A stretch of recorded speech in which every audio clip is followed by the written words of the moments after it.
I'm fully convinced that Boogie is an attention seeking.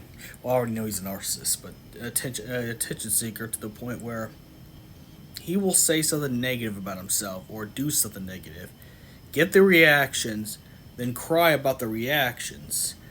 There's an addiction on the internet or social media where you stay on there so long that you'll do anything to get attention. You'll be thirsty for attention.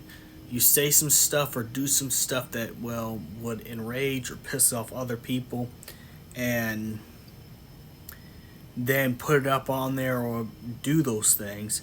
People get mad, have the rightful just reactions that they have against you, and then cry about that you're being hassled or trolled or something like that. The thing is, though, Boogie has admitted to he faked his cancer diagnosis. And that's a very big deal for people who struggle with that.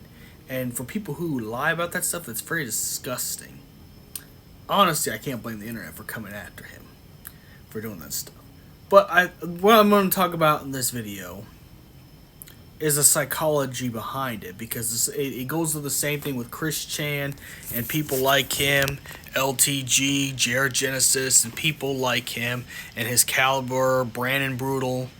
I feel like they get to the point where they get self-aware that they're famous for doing some controversial, stupid shit.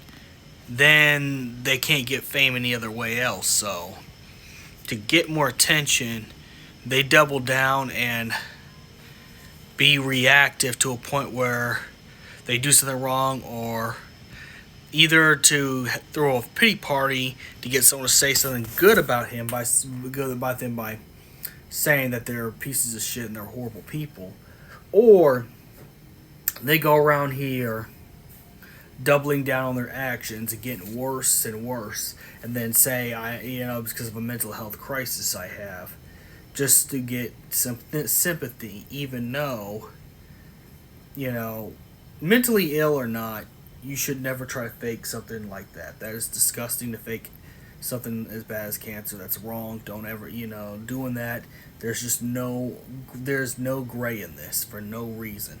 I'm convinced that that's the thing. I'm convinced that Boogie does have a mental illness, and it's not mental illness. It's an addiction to the social media, and that's why he's catastrophizing stuff and putting more stuff about him on social media and keep going on the podcast and doing all these crash outs. But I'm convinced that's what level of narcissist Boogie is.